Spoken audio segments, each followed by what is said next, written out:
Marion Pearsall was a wife, mother, nurse, and business owner who was born and raised in Roslyn, New York. Her life is documented in the Bryant Library Local History Collection through yearbooks, family photos, and the writings of her husband, Arrell Pearsall. For many years, an important goal remained in the balance within the Bryant Library's expansive local history collection. This goal was to provide an equitable view of Roslyn's historically diverse population.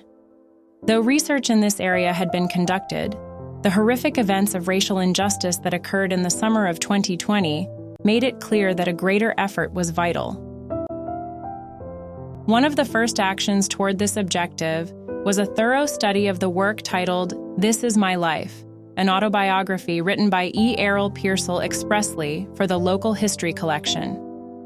With large sections dedicated to his childhood, Arrell's story contains many important observations about life in Roslyn as a person of Black and Indigenous origin in the first half of the 20th century. This detailed account of his life was a springboard for further research. From this research, we were able to create an online Black history portal that provides public access to the amazing things we have discovered about this historically significant community. The original photo collection that accompanied the memoir was expanded significantly through the generous loan of hundreds of family photographs by the Pearsall's son, Bryant. This allowed us to match faces to names across many stages of the family members' lives. Throughout his extensive reminiscences, Arrell relates details of his wife, Marion Pearsall, and tells of the love they shared for each other during their 46 years of marriage.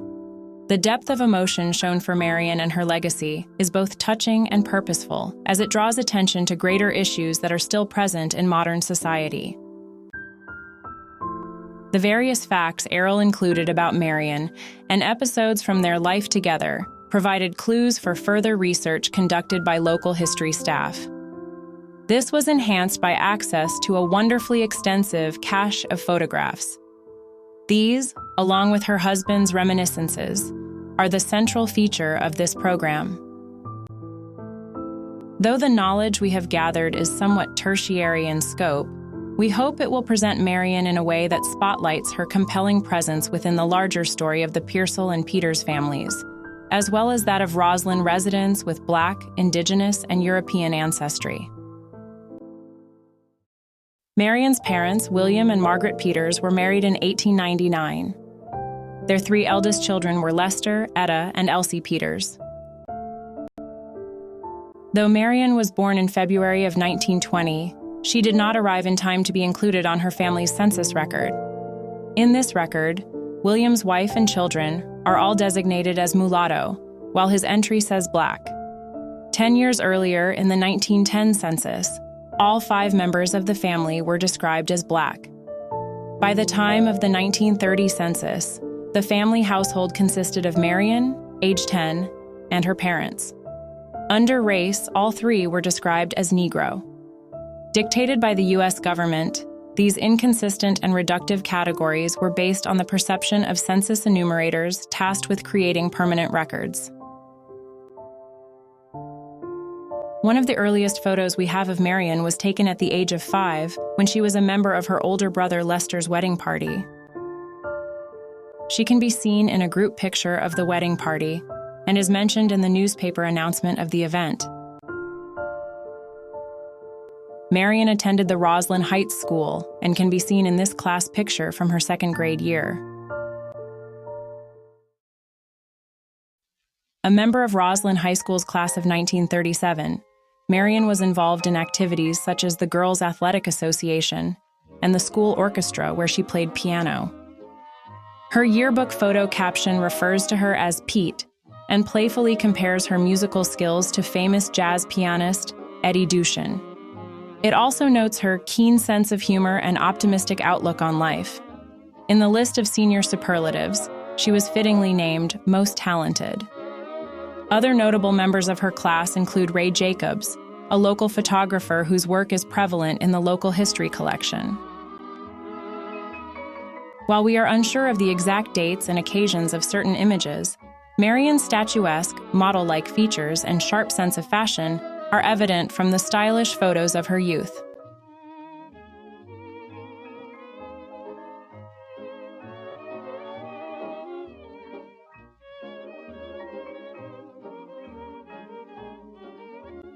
After graduating from Roslyn High School, Marion entered the Lincoln School for Nurses, one of the few institutions where women of color were able to receive a nursing education. The school was founded in 1898 and graduated its first class in 1900. The 1940 census shows that during her studies, Marion lived in a boarding house located at 320 Concord Street in the Bronx, along with many other students, nurses, and physicians from Lincoln Hospital. She is listed as a lodger under her legal first name, Flora. Although some of the nursing students were also from the New York area, many others traveled from far away, and in some cases from outside of the U.S. This indicates the great lengths these young women took to receive their education, likely due to the lack of opportunity available to them elsewhere. Marion graduated from the Lincoln School in 1941 and can be seen here with the rest of her class. Marion and Arrell were married in September of that year. Arrell had worked as a builder for Marion's father, William Peters, who established a partnership with his future son-in-law in 1940. After her graduation, Marion continued working at Lincoln Hospital, but took the train home to Roslyn each day. One night after Arrell picked Marion up from the train station, the couple experienced one of several episodes of police harassment. Arrell wrote the following about the encounter. "That policeman followed me home from the train quite a few nights. Marion was learning to drive and had a permit. This night, she was driving, and unbeknownst to us, he was following us with his lights out.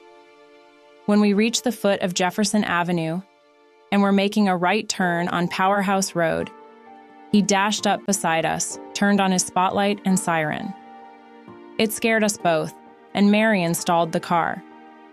He shone his spotlight on us and asked if she had a license to drive. I told him she had a permit. With that, he said, 'Well, don't let me catch you with your pants down.'" The crude, problematic behavior of this officer is an extremely unsettling moment in Arrell's story. It must have been terrifying for the young couple to be harassed in this manner, especially just a few yards away from their own home. For the first few years of their marriage, Arrell and Marion lived with his parents, Eugene and Marcelina Pearsall, at the Pearsall homestead on Powerhouse Road. By 1943, Marion was expecting a child and wanted to move to a home of their own. Arrell states in his autobiography that they, quote, "looked all over Roslyn, but of course there was nothing available." Indeed, racially restrictive covenants, such as this one from the developer of the Norgate neighborhood in East Hills, were commonly added to house deeds in Long Island throughout much of the 20th century. The couple purchased a home in Hempstead in July of 1943. In 1995, Arrell wrote to the American Legion magazine in reply to an article on post-World War I culture in America that mentioned affordable housing for returning soldiers. He related a contrasting experience to the one described in the article. When tax-funded affordable housing for veterans became available in Roslyn, he and Marion were denied the opportunity to return to the town where they were born and raised. The developer was none other than William Levitt. In late 1943, the couple welcomed their daughter, Sharon. The collection of images digitized by the local history collection contains many beautiful photographs of Marion and her baby girl. Looking at these photos, it's easy to see how overjoyed Marion was to become a mother.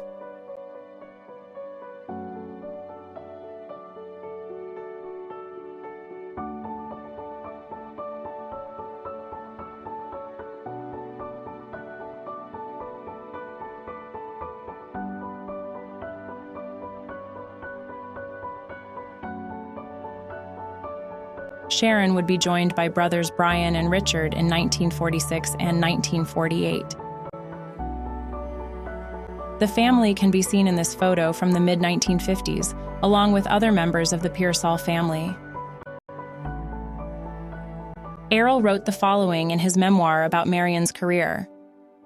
From 1941 to 1957, Marion worked at various hospitals and nursing homes. In January 1958, she became a staff nurse at North Shore Hospital. In 1961, she became day supervisor in the nursing office and administrative assistant until July 1966. At this time, she bought out the Professional Placement Service and Employment Agency. Marion's nursing agency was very successful. Arrell wrote that she supplied 12 hospitals with private duty nurses and also homes with nursing services. She operated the agency until 1976, when her health forced her to sell the business. In 1964, Marion and Arrell traveled west to visit Marion's brother Lester and his wife Savada in Arizona. On their way back, they stopped in the town of Deming, New Mexico, which reminded them of Roslyn when it was a smaller town. In 1976, the Pearsalls decided to retire in Deming, as they had long planned since their visit a decade prior. The climate and mountain landscape were a draw, as was the small size of the town. They took many trips exploring the region, which Arrell details in his memoir. In 1983, Arrell and Marion bought a speedboat and often visited Elephant Butte Lake. Arrell relates in his memoirs that Marion loved the boat trips they took on the lake, and that they were often joined by family and friends. After a series of heart-related health issues and multiple surgeries, Marion passed away in 1987 at the age of 67. She and Arrell had been married for 46 years. When Arrell received Marion's death certificate, he noticed a flagrant error. He wrote, "I noticed for her occupation, she was listed as a domestic. I don't know why some interviewers take it upon themselves to fill in some spots without asking. But I do know why. If you are a minority or a person of color, you had to be a domestic or a laborer." Marion had been a New York State registered nurse for 46 years. This interviewer had also marked her down as Negro for race. How can someone put you down as one race when your parents and grandparents were Negro, Indian, and white, and were all born in the USA? I would call this person an American. I went down to the funeral home and I told the woman at the desk I would like to see the man who filled out Marion's death certificate. She said he wasn't there now, but perhaps she could help me. I showed her the certificate and told her Marion was not a domestic. She was a licensed registered nurse. She said it would have to be sent to Santa Fe. I told her I don't care what it takes. I want it to be corrected. Arrell's dedication to preserving his wife's legacy as an educated, licensed professional is one of the most touching moments in his incredible autobiography. His comments regarding his wife's family origins highlight the flaws of reductive identification. Though written decades ago, Arrell's sentiment is more progressive than our current society, which continues to use these superficial evaluations. From her initial appearance on the 1930 census to her death certificate, Marion's identity was defined in public record by people who did not know her nor understand the nuances of her heritage. Untouched by discriminatory practices are the cherished memories of a remarkable woman whose ties to the town of Roslyn remain deeply material. We are grateful to be able to learn about Marion Pearsall and honor her as a part of Roslyn's rich and complex history.